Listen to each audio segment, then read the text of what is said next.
Hola, ¿qué tal amigos? Bienvenidos a Una Noche Sin Tregua, aquí desde la cava del Club Unión y hoy con un invitado como siempre especial, pero hoy tiene un condimento diferente. Estoy hablando del presidente de la Asamblea Legislativa y diputado, Víctor Emilio Granados. Hola Claudio. ¿Qué tal? ¿Cómo estás? ¿Qué tal? Un gusto. Y usted no se separe, pasemos una noche sin tregua.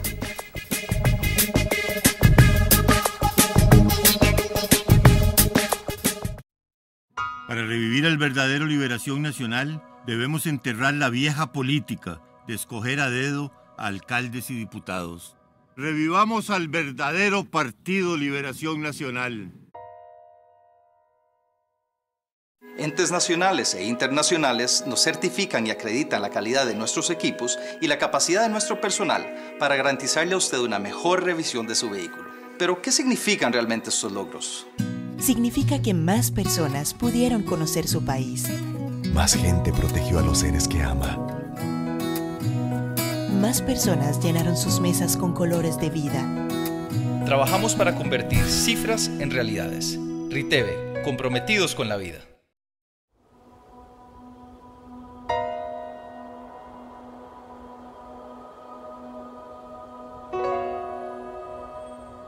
En el actual Partido Liberación Nacional, Rodrigo y su hermano se han encargado de enterrar la socialdemocracia.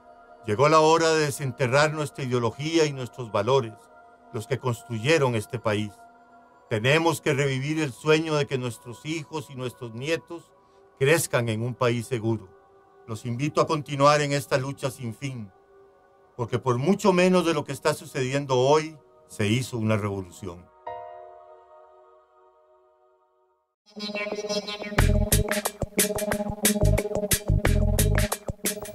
Bueno, don Víctor, un placer que haya aceptado la invitación de Noche Sin Tregua.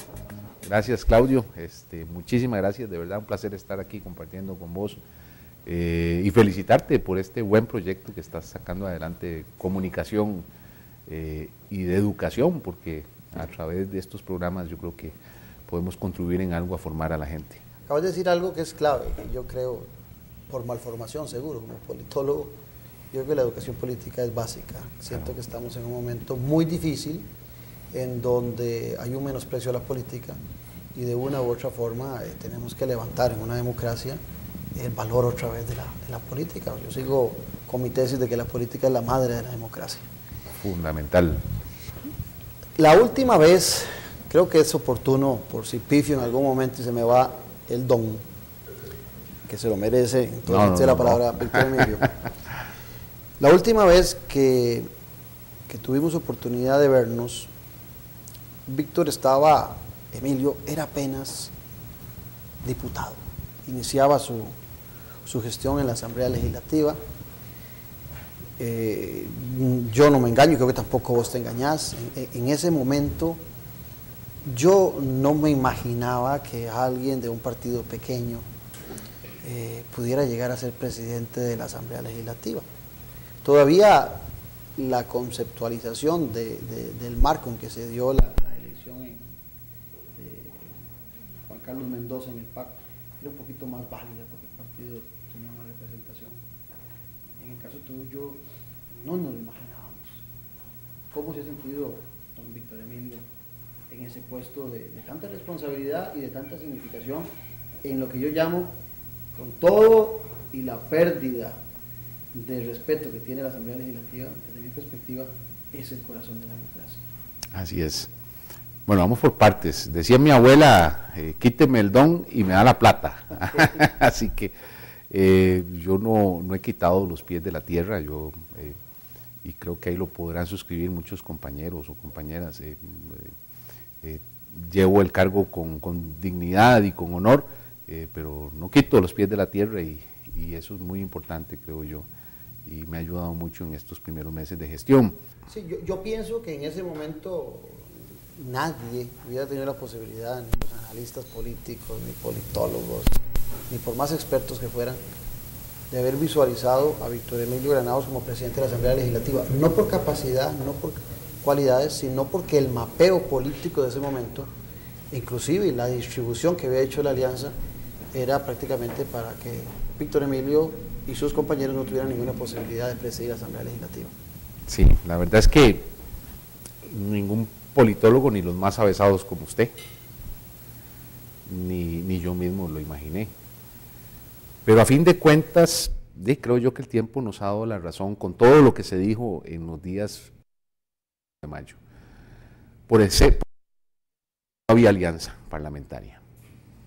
Y eso no lo advertimos días antes, lo veníamos diciendo desde enero de este año. Decíamos que para llegar a acuerdos era dificilísimo dentro de la alianza poder tomarlos.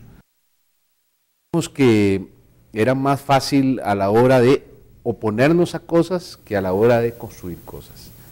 ¿Y por qué digo que el tiempo nos ha dado la razón? Porque inmediatamente después de que el PACE anuncia este pacto que realiza con la fracción del Partido de Liberación Nacional, ya se evidenciaron los problemas de las otras fracciones, ya se evidenció que la misma Unidad Social Cristiana realizó su propio pacto también con la fracción oficialista, se evidenció que había un sector del Partido de Acción Ciudadana que no quería seguir dentro de la alianza parlamentaria, se evidenciaron las fricciones que hasta entonces eran ocultas dentro de la alianza parlamentaria, lo cual de por sí resultaba muy frustrante, creo yo, para todas y para todos los que estábamos ahí, para los 31 diputados, esa dificultad para llegar a acuerdos. O sea, cuando ustedes se sentaban, los jefes de fracción de los partidos de la alianza, yo, por ejemplo, desde afuera, no me imaginaba a el jefe de fracción de Libertario sentado discutiendo con Villalta, pudiendo tener puntos de encuentro, no porque no los hayan, no porque no se puedan dar, sino porque las posiciones de ellos son bastante radicales. Claro, Claudio.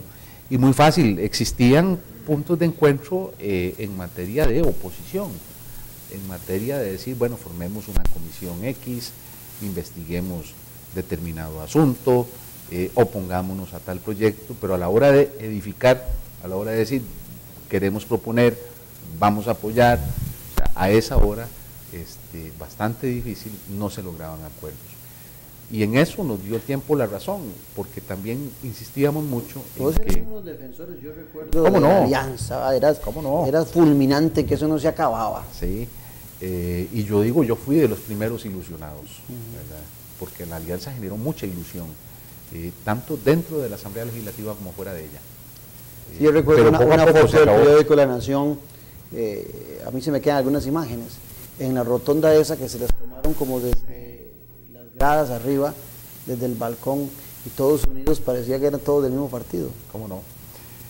¿Y qué pasó? Bueno, pasó encontrarnos con esa realidad, es decir, la alianza no pudo generar nunca un proyecto político dentro de la Asamblea Legislativa y tampoco lo pudo generar fuera de la Asamblea Legislativa. Incluso a estas alturas ya sabemos que es una realidad de momento. Los partidos de la alianza pues anuncian que van a ir cada quien por aparte. La segunda cosa en la que yo creo que el tiempo nos dio la razón y que nosotros anunciamos antes del 1 de mayo es que lo mejor para el país y lo mejor para la Asamblea y para todos los grupos políticos pues era que un partido político con el perfil que tiene mi partido, ¿no? Que es un perfil bajo, es un partido pequeño, es un partido que muchos asocian únicamente con aspectos temáticos muy específicos y demás, tuviese la dirección del primer poder de la República para favorecer con ello la toma de acuerdos. ¿Con base en qué? Y sin pretender ser muy jactancioso en ello, con base en el hecho de que nosotros a lo largo de estos 2 años demostrábamos, Claudio, que somos un centro natural, pero un perfecto centro natural, casi como es el costarricense. O sea, ya los costarricenses no están, a mi juicio, tan atados a dogmas ideológicos o partidistas, pero en lo que a lo ideológico se refiere, mi fracción, la fracción política del PACE, en una sola sesión podía votar asuntos con la derecha del Congreso e inmediatamente pasar a votar asuntos con la izquierda del Congreso. Teníamos esa capacidad, esa flexibilidad, sin caer en dos aspectos que serían censurables. Bueno, sin caer en el hecho de ser veletas, o sea, de que estás con uno o estás con otro, y sin ni siquiera provocar por esta forma de ser natural ningún resentimiento en los otros grupos políticos, porque en la práctica... El único, inclusive de tu fracción, que tenía experiencia de estar en el Parlamento, si no me equivoco, porque ahí y relativamente poca. Como ¿verdad? asesores ambos, Sí. yo recuerdo de tu presencia ahí. ¿Cómo no? Y eso te sirvió en alguna manera para hacer una lectura más apropiada de lo que estaba pasando. Me parece que sí, que eso tal vez me pudo ayudar un poco. Y al final, aunque fue una decisión difícil en ese contexto, bueno, ya el tiempo transcurrido, insisto, nos ha dado la razón. Lo que ha ocurrido de 1 de mayo a la fecha, por ejemplo, en materia de producción legislativa, ya da para sentirse bien, no solo uno, sino para que se sientan bien todas y todos los compañeros de todas las fracciones. Cuantitativamente, porque ni siquiera nos interesa la cantidad, pero cuantitativamente hablando, creo que hemos aprobado una serie de leyes que estaban ahí en el tintero, altamente retrasadas, requerimientos del Estado, necesidades sociales, que poco a poco han estado saliendo. Y creo yo, gracias primero a esa participación nuestra. Un refresco, un café, un vino. Yo te agradezco un refresco. Ok, yo sí un vinito tinto. Muy bien, qué bueno. Mira, yo no podría dejar pasar el momento de tu elección. Creo que es un ejemplo de vida. Lo que le sucede a Víctor Emilio Granados para llegar a ser presidente de la Asamblea Legislativa. Y digo que es un ejemplo de vida porque pareciera que los costarricenses pensamos que nuestras vidas están marcadas solo por momentos de éxito o solo por momentos de tranquilidad. La vida por sí sola es un huracán. Vos viviste un huracán en tu elección. Yo recuerdo que los que te atacaban antes de ser presidente de la Asamblea Legislativa eran los que te defendían. Qué sé yo, el diputado Villanueva, que vos habías atacado tanto por aquel famoso golpe de Estado que decían ustedes que había dado en el 1 de mayo, ahora estaba con Víctor. Y Villalta, Mendoza, que parecía que estaban totalmente comprometidos, sacaron todos los puñales habidos y por haber en esa elección. Al costarricense le cuesta comprender a veces cómo en política de repente podemos ser tan hermanos y después tan mezquinos. Ese fue un momento muy, muy, muy duro. Y yo guardé una frase porque creo que a mí me impactó esta frase. Me acerco más al hombre que procuro ser y me alejo de aquel que pudo haber sido. Me parece que esa frase es extraordinariamente potente en cuanto a ese discurso, a esa ponencia, cuando se te viene el mundo encima, porque desgraciadamente, cuando uno da un paso a la vida pública, su vida se hace pública. Hay ciudadanos, y muchos estarán viendo el programa hoy, que en su hoja de vida también tienen errores, pero no están en la vida pública y no son evidenciados. En el caso de Víctor Emilio era un momento duro, porque tomar esa decisión era evidenciar un momento de un error joven, como el que planteaste vos, de un error donde uno se puede levantar y volver a caminar.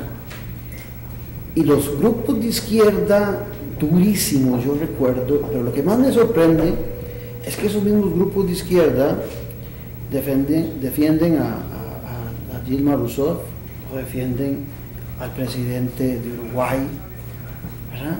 Y ambos tuvieron que pasar en algún momento por la cárcel, asesinando inclusive por guerras. El caso tuyo fue diferente, pero fue planteado en una forma que demuestra también la falta de perdón, la falta de entender las circunstancias de que un ser humano se puede equivocar.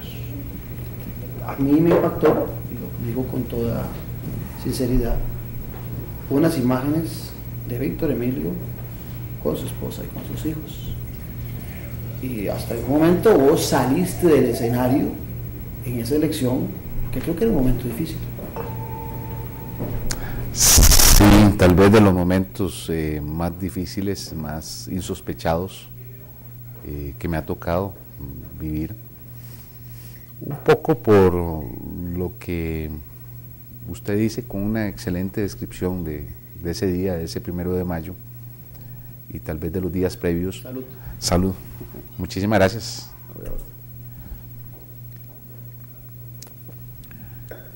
En el sentido de que a veces uno no, a veces no, o sea, yo no esperaba algunas manifestaciones que escuché de compañeras y compañeros que, si bien es cierto, a lo mejor pues no iban a votar por uno, pues tampoco tenían que expresarse de manera exacerbada y demás, especialmente tomando en cuenta que ya me conocían como persona. Es un detalle muy fundamental. Sí, claro, y me conocían como persona. Hay algunos ciudadanos que pueden juzgar sin conocimiento. Y me conocían con mis errores, además, los muy grandes o los no tan grandes. Y cuando digo con mis errores, quiero decir que en su momento, con el apoyo de la alianza, cuando existía institucionalmente hablando, o cuando no existía, un año antes incluso, me tocó presidir la Comisión de Concesiones. Y mi pasado no era un hecho oculto. O con el mismo apoyo de la alianza me tocó presidir la comisión que investigaba a los partidos políticos. Bueno, y Víctor Emilio, cuando tomó la decisión de ser candidato a diputado, sabía el riesgo que estaba ocurriendo. Sí, sin embargo, como te digo, jamás esperé una circunstancia tan dura en donde fuera como muy evidente la falta de perdón, o si se estuviera disputando yo no sé qué, de modo tal de que uno escuchara opiniones, a mi juicio, exacerbadas, en donde no se reconoce en mi persona y en cualquier otra persona que esté en mis circunstancias el derecho a eso, a acercarse al hombre que siempre quise ser, dejando atrás el que se pudo haber sido. Yo creo que hay muchos costarricenses en situaciones similares, ni siquiera por temas que tengan que ver con privación de libertad, o muchísimo menos, sino con otros temas, drogadicción, alcoholismo, el juego, o sea, yo creo que el ser humano siempre está en una constante lucha personal, individual, intrínseca, entre lo que quiere ser y lo que es. Yo tengo una tesis sobre el caso tuyo, que es que la coyuntura de tu elección se dio en una coyuntura donde hay un menosprecio hacia la política y sobre los políticos. Y entonces, en algunos casos, alguna gente quiso referenciar a Víctor Emilio como ese reflejo de lo que estaba pasando en la política. Sin embargo, casualmente en estos días, le decía yo a mi madre que, porque estábamos hablando de cuando yo estaba chico, y yo recuerdo, seguramente muchos recordarán, que había un señor que se llamaba el lechero, o le decíamos el lechero, que se dejaban 2 botellitas, o se dejaba una tinita y cargaba la leche, y el panadero también pasaba y echaba 2 bollitos de pan, o 4, los que vos quisieras, en una bolsa. Ambos se iban y cobraban por semana. Hoy nosotros no podríamos dejar esa leche ni esos 2 bollos de pan, porque rápido pasa a alguien que se los va a llevar. Y el lechero y el panadero no tendrían la confianza tampoco de darle a esas personas una semana para que paguen eso, porque también les daría miedo que no le paguen. ¿Por qué hago esta referencia? Porque creo que en la sociedad somos muy duros a veces en ver el granito en el ojo del semejante, y no nos damos cuenta que el deterioro social viene en campos mucho mayores, y que más bien el reflejo de lo que uno debería ver es de aquellas personas que se superan y tienen la posibilidad de demostrar que un error se puede resarcir en la práctica y se puede demostrar cualidades. Creo que más bien son momentos en que te fortaleces. Así es. Y no hablemos de mí, o sea, hablemos del sistema democrático, de un sistema democrático tan sólido, tan verdadero, tan real como el costarricense, que permite que gente como yo llegue hasta donde estoy, porque eso lo permite el sistema democrático. El PASE es una oficinita en Atillo, ciertamente ya estamos pensando soy en fundador crecer. del PASE, Yo ¿verdad? soy fundador del Sí. PASE y yo siempre cuento una historia muy simpática porque yo era asistente de un abogado, todavía estaba terminando mis estudios, y yo tenía en mi escritorio un pedacito de fax, y ese pedacito de fax era la oficina del PASE. Ahí se sentaba Oscar López a hacer llamadas, a recibir fax o lo que fuera. Es un pedacito en Atillo nada más. Y el sistema democrático permitió que lleguemos hasta donde estamos. Costa Rica tiene un gran sistema democrático, permite que gentes tan sencillas, tan comunes, tan ordinarias, que cometemos errores, o sea, ves si somos ordinarios, que hemos cometido errores, podamos llegar hasta donde estamos a intentar hacerlo mejor, porque eso es también lo que buscamos, intentar hacerlo mejor. A equivocarnos, a la mejor equivocarnos, ¿por qué no? A tomar decisiones cerradas, a la mejor tomamos decisiones cerradas, o ayudar, bueno, a la mejor estamos llegando a ayudar, pero eso permite el sistema democrático, y ciertamente pues eso no se visualizó en el contexto en el que usted dice que estamos pasando en Costa Rica, en donde sí hay toda una cultura de delegitimación de las instituciones democráticas, de delegitimación del sistema electoral, lo que para mí es sumamente grave, de delegitimar a quienes están transitoriamente ocupando posiciones en la toma de decisiones en los tres poderes públicos, lo cual para mí responde también pues a una intención, creo yo, pues tal vez no del todo manipulada por alguien, pero sí que debe haber sectores interesados en hacernos creer que nuestro sistema democrático no sirve, lo cual es absolutamente falso. Y yo soy una de las evidencias de que el sistema vale la pena, y de que pueden haber muchas y muchos costarricenses en este momento a lo mejor a punto de llegar en el 2014, ojalá y espero muchísimo mejores que uno, ¿verdad?, a seguir intentando hacer las cosas que hay que hacer por el país. Pero, en fin, ese contexto que fue muy duro, yo creo que quedó atrás, ¿verdad?, y que el tiempo nos ha dado la razón. Ahí estamos legislando, ahí estamos logrando acuerdos, estamos también aplicando nuestra visión de los problemas del país. Mi visión es la más simplista de todas. O sea, aquí hay un problema de diálogo. Totalmente. No sabemos dialogar, no sabemos comunicarnos y no sabemos llegar a acuerdos. Y yo en lo que intervengo es como en el buen partido de fútbol, el árbitro, que ni cuenta nos damos que hay un árbitro pitando.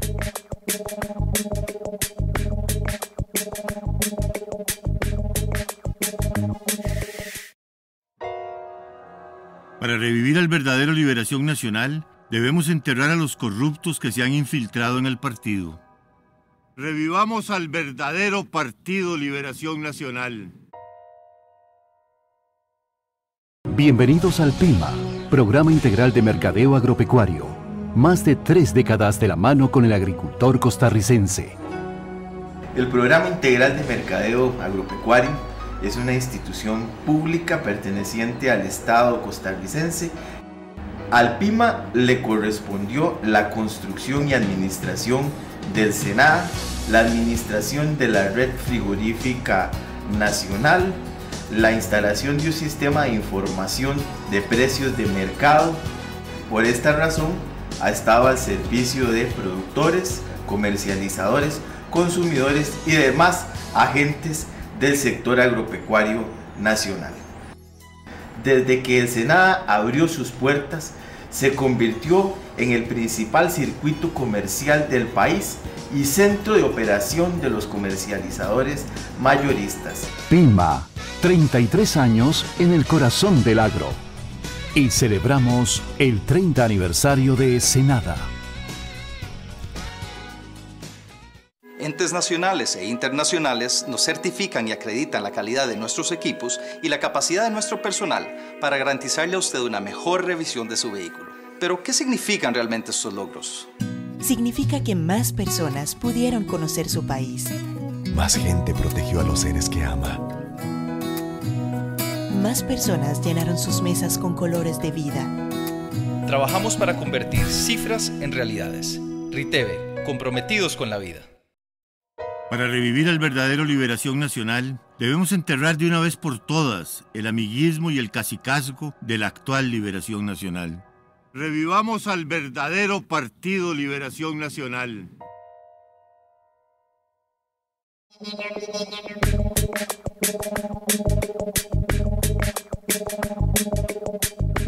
eres de los más duros con la presidenta actual.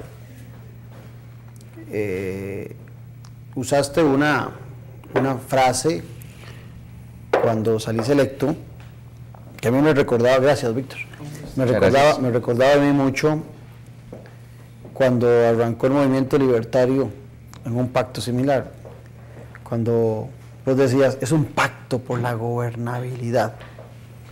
Yo soy muy crítico con ese tema de la gobernabilidad, porque a veces siento que a nuestros políticos lo que les hace falta es habilidad para gobernar, y echan en ese saco, como el saco del sastre, ¿verdad? Que todos los retazos que me sobran van ahí. Es muy fácil decir que todo es ingobernabilidad. Es efectivamente tan difícil poner a 57 personas de acuerdo. ¿Es realmente difícil o es que no hay compromiso de los que llegan a la Asamblea Legislativa sobre las verdaderas importancias, cosas importantes del país? Yo siento que los políticos están más concentrados en los temas que ellos creen importantes que en esos temas que la sociedad cree que son importantes. Hace unos días, en un periódico nacional salió referencia a algo que a mí me llamó mucho la atención, que decía que las relaciones sociales amplían el cerebro de las personas, que a más relaciones sociales amplían el cerebro. Entonces yo entre broma y serio decía que a muchos políticos nuestros, le decía a los estudiantes un día en la universidad, lo que les pasa es que se les ha achicado porque no tienen relaciones sociales con la ciudadanía, porque viven enfocados en los temas que ellos creen que son trascendentales y son importantes, y están totalmente alejados, por falta de esa relación social, de los temas que el ciudadano está reclamando. Entonces, en la Asamblea Legislativa, con tu vivencia de ser humano,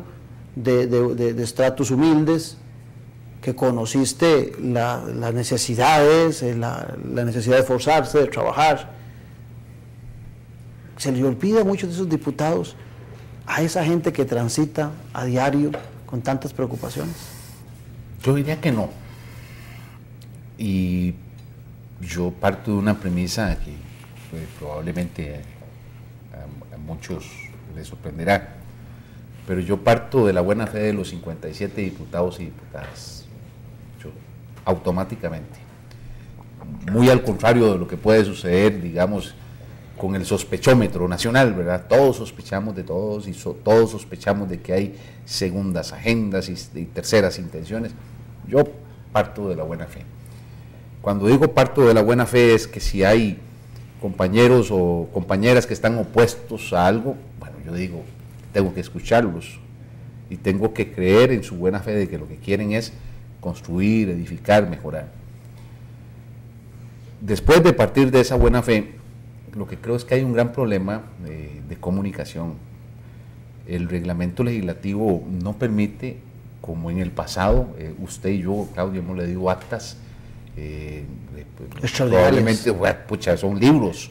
Yo soy enamorado del 49. Son libros, sí. Y incluso yo estuve leyendo unas del 70, Rodolfo Cerdas, don Rodolfo Pisa, que descansen en paz los dos, pero son libros, son verdaderas discusiones de fondo, doctrinales si se quiere, bárbaros. Pareciera más bien que estaban leyendo ellos, y sabemos que no era así, que era su conocimiento, su bagaje. Bueno, ya el reglamento no permite eso.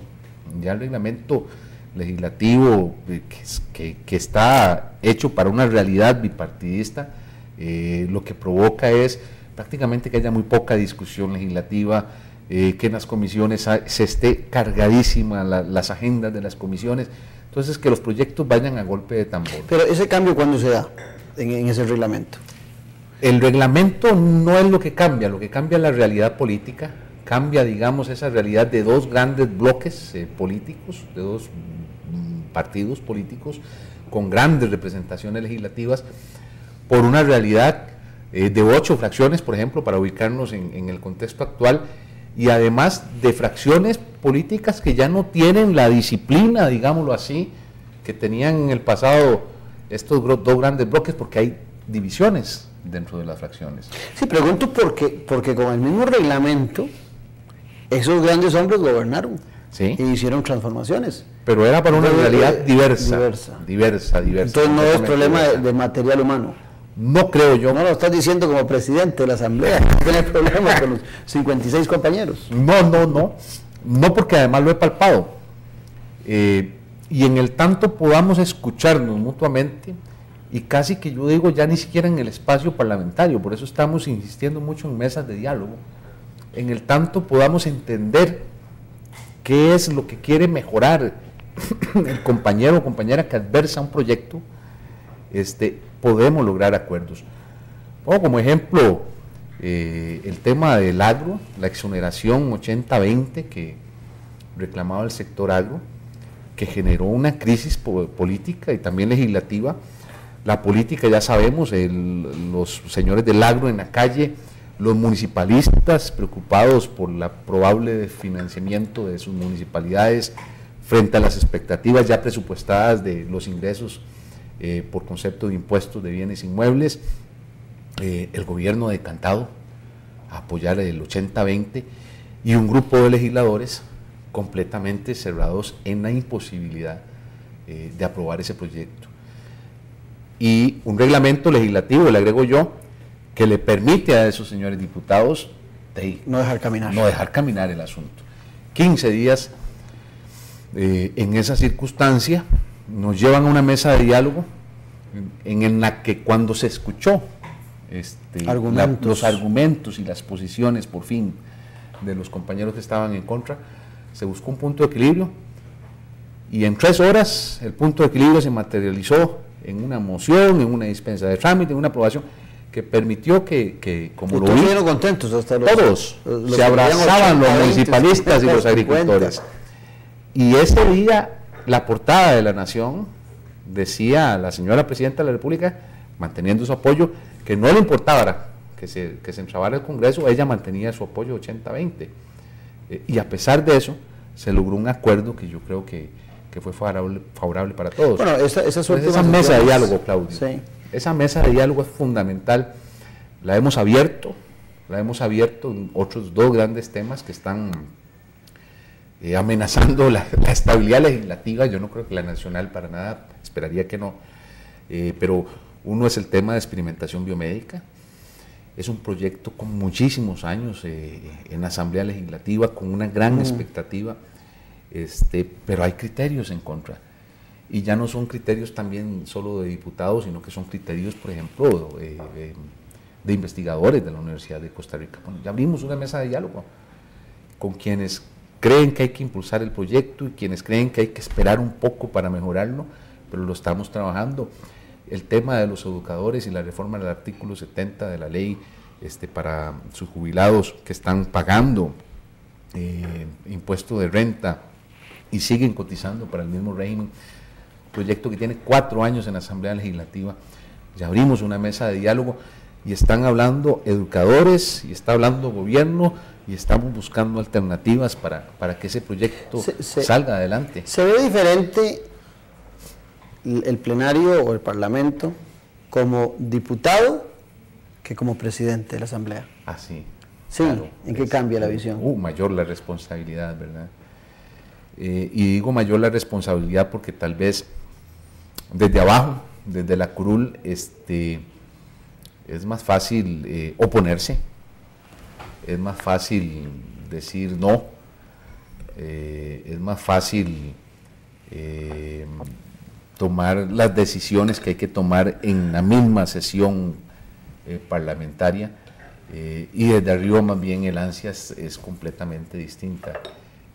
Por lo menos yo he estado muy ansioso de demostrar que la Asamblea camina, que el órgano camina, que se toman decisiones, que se aprueban proyectos. En esa logística del plenario, te voy a plantear algo que a mí siempre me llama la atención. Está el plenario, hay una barra para visitantes que normalmente está vacía, hay una barra de periodistas que a veces ya agotados de oír lo mismo están más en el plan chirote que en otra cosa. Está un canal de televisión que transmite la sesión y que muy poca gente ve, que seguramente las secretarias prácticamente obligadas o los asesores le dan continuidad. Y una frecuencia de Radio Nacional constantemente transmitiendo eso y que tal vez solo los fiebres de vez en cuando ponemos. Ese escenario de tener periodistas, ciudadanos, que cuando se llenan esas barras, los diputados sienten que es un espacio oportuno para pedir la palabra. Televisión, radio, no es un mundo muchas veces fantasioso de creer el diputado que en ese momento tiene la atención nacional sobre lo que dice, y el ciudadano anda caminando por el bulevar, por la calle, preocupado en otros asuntos, y ha delegado toda la responsabilidad de las grandes decisiones en esos hombres que están ahí, que a veces están pensando más en la fotografía, en que si hablé bonito o no hablé bonito. Yo me recuerdo de un diputado que cada vez que terminaba de hablar, y es cierto, no voy a decir el nombre, pero cada vez que terminaba de hablar llamaba a la mamá para ver si lo había oído bonito o no lo había oído. Entonces yo siento que hay una pérdida ahí del escenario, y que se encuentran y se intoxican de ese escenario y pierden la visión de las cosas realmente importantes. Sí, en la pecera, decís vos. Sí. Es como una pecera, ¿verdad? O sale un diputado y no puede ver una grabadora o algo, no sabe ni qué emisora es, pero se siente un éxtasis, ¿verdad? De lo están entrevistando. No era una pérdida de conceptualización de la función. Sí, probablemente sí, y habrá que reconocer que el ciudadano perdió muchísimo interés, ¿verdad?, en lo que está ocurriendo en la Asamblea Legislativa, que es ahora el único centro que queda, creo yo, de actividad política nacional, ¿verdad? Porque hace unos años uno podría creer que los partidos políticos generaban también actividad política, y no estoy hablando de electoral. No. Estoy hablando vida permanente de 4 años. Exacto. Entonces, este es el único centro. Pero evidentemente hay un desinterés, creo yo, ciudadano de lo que pasa en la Asamblea Legislativa. Y eso se ve en las barras, como usted muy bien lo dice, únicamente cuando hay algún tema que algún gremio en específico o algún sector en específico le interesa, puede ver uno que llegan costarricenses a las barras y que normalmente no conocen, digamos, y eso lo he visto yo, del procedimiento parlamentario, ¿verdad? O sea, que llegan casi que sin saber qué es lo que llegan a ver. Y una prensa que está más enfocada, y hay que decirlo así, desdichadamente, en exaltar lo malo. No, hay un voyerismo político claro, que aprovecha la prensa porque al ciudadano le encanta ver los errores que cometen los políticos, por ese revanchismo que se da. Ahora, pero sigue siendo nuestro único centro. No, yo sigo pensando que ese es el corazón de la democracia, y que mientras siga flaqueando y siga infartado, pues la democracia está sufriendo. Ahora, hace algún tiempo yo escribí un artículo que todavía tengo en la mente, que yo decía que tenemos, para todo lo que es público, el costarricense tiene mentalidad de tugurio. Todo lo que tiene que ser público, si es una municipalidad, si es un edificio de un ministerio, si es la casa presidencial, que la casa presidencial nuestra era un edificio de Fertica, no está diseñada para eso. La Asamblea Legislativa, bueno, ratas, cucarachas, goteras. ¿Cómo hacemos? Porque en momentos en que el costarricense siempre ha tenido desavenencias con los políticos, pero digamos que en un momento en que habían menos, no se invirtió en tener yo hace algunos años estuve en Montevideo, y el Parlamento de Montevideo es una belleza, es impresionante. Y la democracia más el de El Salvador, un país más pobre que el nuestro, con menos tradición democrática, con un sistema democrático más reciente, Congreso precioso. Y el nuestro es vergonzoso. Desde luego que es vergonzoso. Recibir a un legislador o a un mandatario de otra nación y llevarlo a la oficina de un diputado. Voy a revelar esto, que nos llama el presidente del Senado de España, que quiere venir a Costa Rica y que quiere hacer un recorrido por los edificios legislativos. Evidentemente nosotros, ante semejante posibilidad de avergonzarnos, no hicimos el recorrido legislativo, porque iba a ver el presidente del Senado de España en los edificios legislativos de Costa Rica. Lo que usted está diciendo, desde cucarachas hasta situaciones realmente deplorables. ¿Cómo se elimina eso? Tomando las decisiones que hay que tomar, y en eso sí le voy a decir que yo no me ha temblado el pulso. Ya dimos un paso como directorio legislativo en el nivel administrativo de la Asamblea Legislativa, ya dimos un gran paso para que haya un edificio legislativo como lo merece nuestros diputados, porque ni siquiera nosotros los vamos a usar, como lo merece el sistema democrático costarricense. Y gracias a la gran colaboración, tengo que decir, del Banco de Costa Rica y del Colegio Federado de Ingenieros y Arquitectos, se está sacando adelante un fideicomiso en donde la Asamblea Legislativa y el banco van a lograr en diciembre de este año adjudicarle los planos a alguno de los 90 y tantos oferentes que llegaron a un concurso, 90 y tantos oferentes, para hacer, de acuerdo a lo que dice el presidente del Colegio Federado de Ingenieros y Arquitectos, a lo mejor el edificio más emblemático y más significativo de este siglo, porque de eso se trata, de darle al sistema democrático lo que se merece, en un marco en donde además, tengo que decirte, evidentemente hay un costo que en principio va a asumir el Banco de Costa Rica junto con otros bancos en los cuales se va a colocar la deuda. La Asamblea va a contratar mediante leasing, digamos, va a alquilar. Y ya no hay riesgo de que el próximo presidente de la Asamblea lo cambie, o es que Víctor espera reelegirse. Bueno, vamos a ver cómo nos va con la reelección, pero de todas formas la adjudicación de los planos supone que si existe la más mínima posibilidad de que cualquier otro presidente eche para atrás, ya asume responsabilidades por algo que es una realidad contractual con el banco, con quien se adjudique los planos, etcétera, etcétera, etcétera. Y vea la realidad y vea lo absurdo. En estos momentos, la Asamblea Legislativa está pagando cerca de 776 millones de colones anuales en alquileres. Y como islas, ¿verdad? Y como islas, ¿verdad? Y le suma lo absurdo, 300 millones de colones anuales en mantenimiento de esas goteras y de esos pisos y de esas cosas que usted ve. Y es que el ciudadano... Es una barbaridad, más de 1.000 millones de colones al año. No quiere ceder pensando en los 57 diputados. Exacto. Pero el ciudadano no se da cuenta que hay 1.053 empleados. 1.053 empleados de altísima calidad, la mayoría, ¿verdad? Con preparación, con estudios, con profundidad, que requieren las condiciones mínimas para desempeñarse. Además, yo creo que un edificio que tenga la majestuosidad que debe tener un parlamento, en alguna medida obliga a los diputados que llegan a comportarse como tales, ¿verdad? Además, porque yo a veces... todo se acompaña, ¿no? A mí me da pena ajena cuando yo veo que las curules son utilizadas a veces como anuncios económicos, ¿verdad? Cualquier molestia, un papelito y lo pego al frente. Me parece que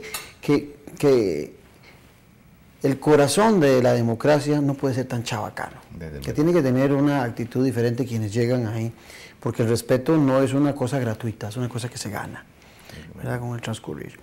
Ahora, quería hacerte otra pregunta.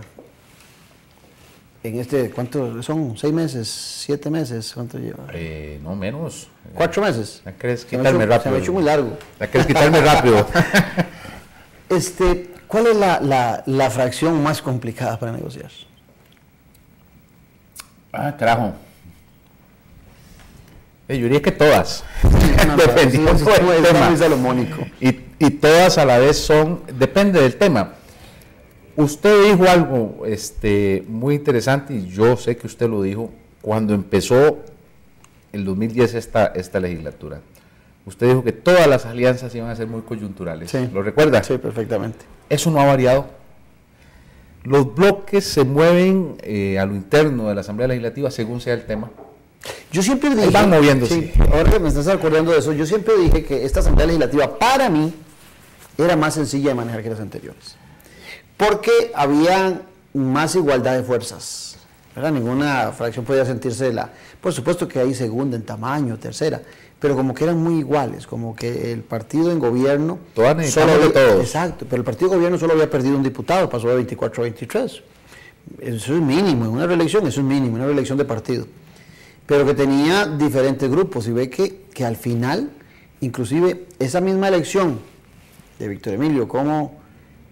presidente de la Asamblea Legislativa se da por esa facilidad de sumatorias. Así es. Entonces los proyectos funcionan igual. Y así funciona en el plenario, y así funcionan en las comisiones con potestad legislativa plena, y así funcionan las comisiones. Dependiendo del proyecto, así se mueven los bloques. Si usted me pregunta, ¿qué pasa con el tema eléctrico?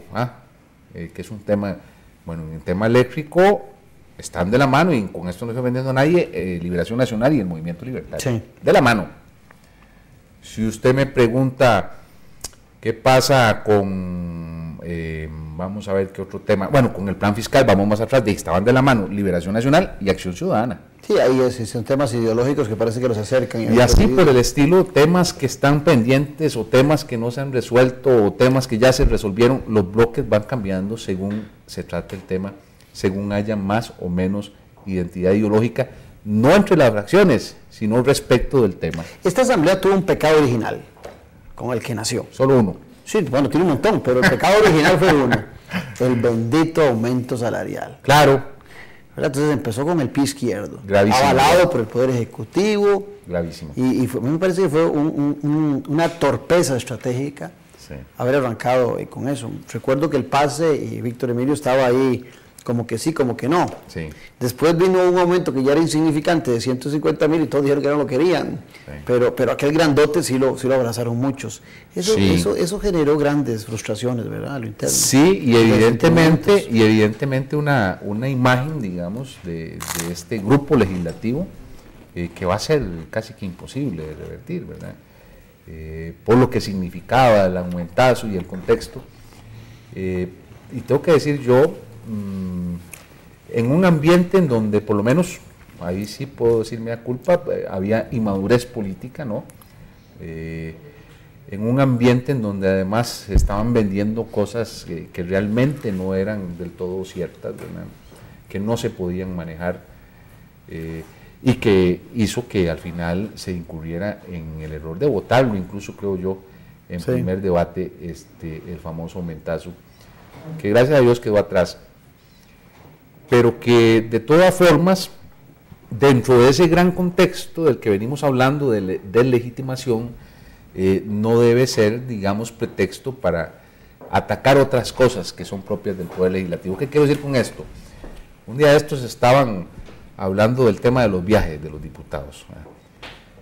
Nosotros como directorio legislativo acordamos que los diputados viajen a los foros en los que tenemos representación. Pero es una majadería, en ese tema claro que es una majadería, ¿verdad? Es buscar siempre, todos los años, el mismo temita, ya son noticias cliché. ¿Sabe cuánto representan el presupuesto legislativo? Yo leí en estos días que vos hablabas de que era 1 punto algo. 0,265, ni un 0,1%. Sí, significante, de eso se hace un tema grande. Y los diputados que viajan a foros en los que nosotros además pagamos membresía.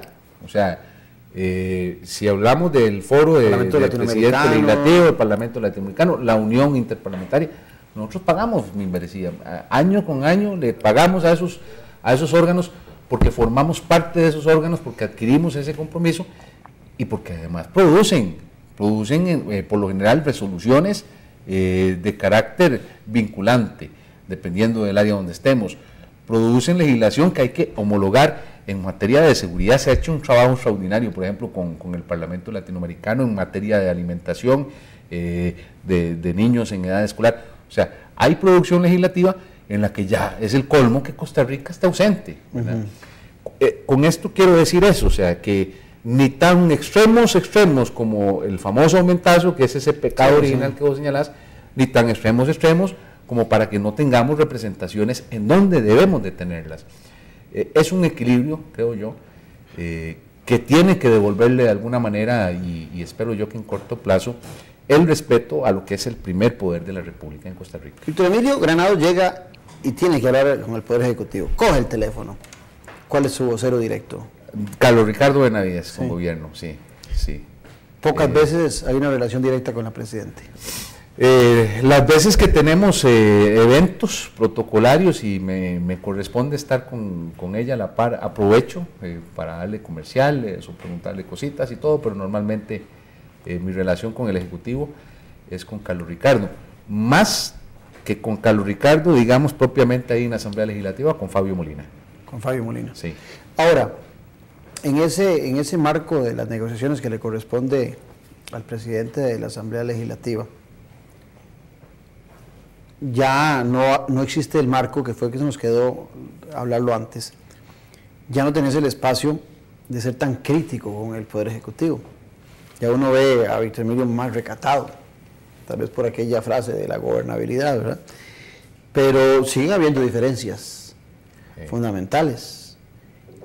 Pero también encontramos que el PACE hizo mesa gallega. Se llevó la vicepresidencia, se llevó la secretaría, quedó con jefe de fracción. Todos los diputados del PACE, los 4, quedaron con sombrero, ¿verdad? No hay problema de falta de sombrero. Bueno, ha perdido el PACE en esas otras funciones posibilidad de coadyuvar entre los diputados. No sé, una fracción tan pequeña y todos están ocupados en temas diferentes, no los ha separado. He oído luchas de don Hugo Navas con don Óscar López en relación a la diputación. Me imagino que es el primer lugar de San José lo que están peleando. Sí, probablemente. Sí. Sí. ¿Y qué función tiene? Porque hoy por hoy, la posición que tiene Víctor Emilio no la tuvo nunca. Bueno, es un partido pequeño, pero no la tuvo nunca un diputado de Liberación, del PACE. ¿No será que hoy se requiere la presencia suya en esa discusión entre dos correligionarios para solucionar el problema? Bueno, yo esperaría que no, que sí pueda haber algún acuerdo a lo interno del PACE. Porque don Hugo Navas ayudó mucho a que Víctor Emilio sea presidente de la Asamblea Legislativa. Sí, fue el que llevó el peso de la... ¿Cómo no? Óscar López no. No, correcto, fue un Hugo Navas, correcto. Que se le metió, que negoció, que se sentó. Sí, y lo tenía en la mente desde hacía tiempo, que quería vernos a los compañeros del PACE dirigiendo el directorio y demás. Yo esperaría que a lo interno del PACE pueda, a corto plazo, haber un arreglo, una conjunción nuevamente de fuerzas que suponga que lo que estamos experimentando, que es un crecimiento, creo yo, y una gran expectativa y una gran ebullición, se dé, pero de manera ordenada. Porque ustedes nacieron como un partido muy focalizado, sí, sobre un tema específico, ¿verdad? Exacto. Partido, accesibilidad, sin exclusión. El hecho de que usted sea hoy presidente de la Asamblea Legislativa le cambia la perspectiva a nivel nacional al partido. Así es. ¿Cómo hacer ese clic? Bueno, el clic lo dará la gente, creo yo.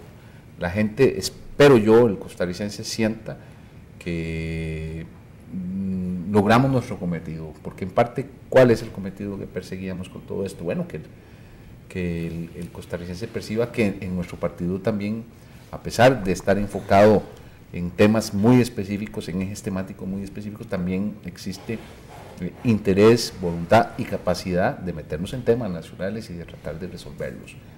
Con esto yo espero también que se pueda favorecer a todos esos candidatos y candidatas que vienen ahí para el 2014. Yo tengo la tesis de que el éxito del PACE con 4 diputados, esa es mi lectura de la campaña del 2010, se dio en el marco de una desilusión por los demás partidos. Claro.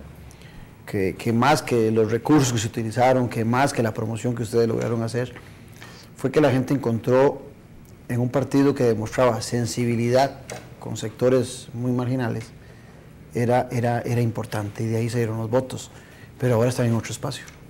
Ahora está en un espacio en donde pretendemos trascender, ¿no? Y pretendemos actuar sobre otros problemas nacionales, y que nos vean actuando con la misma sensibilidad y con la misma fortaleza, pero ya en problemas que nos aquejan a todas y a todos. Yo esperaría que ese clic venga del ciudadano hacia nosotros y que eventualmente favorezca a esas candidatas y candidatos que están ahí, porque hay un montón de candidatos, hay una ebullición tremendamente linda en el partido que es signo como de crecimiento. Evidentemente tendremos que pagar también el desgaste, porque yo creo que todos los grupos políticos que estamos tomando decisiones y buscando que las cosas funcionen, sufrimos un desgaste, que ya dirán las elecciones qué tan grande puede hacer o no. Pero desde ese punto de vista, creo que hay pase para el rato, ¿verdad? Que habrán disputas más tempranas que otras, normales, bonitas, si se quiere, en un contexto que sea organizado. Hay una familia, no las va a haber un partido político. Bueno, Víctor, yo muy agradecido, no me empacha, no me da temor decir de que he disfrutado mucho la entrevista, sobre todo porque creo que es un ejemplo de vida. Gracias. Muchacho joven que se cría en los barrios Gracias del por sur. los muchachos. Bueno. Barrios de aquella época, ya no está tan joven. Barrios del sur, que comete errores como cometemos cualquiera, y hoy está llevando la Asamblea Legislativa, y te lo digo como politólogo, en estos 4 meses, con una gran muestra de mucha capacidad y de mucho compromiso. Muchas gracias, yo espero que no sea la última vez que nos veamos, y a la teleaudiencia agradecerle su presencia en acompañarnos en esta linda charla con Víctor Emilio Granados, y esperar que en 8 días nos vuelvan a acompañar en una noche sin tregua. Muchas gracias y hasta pronto.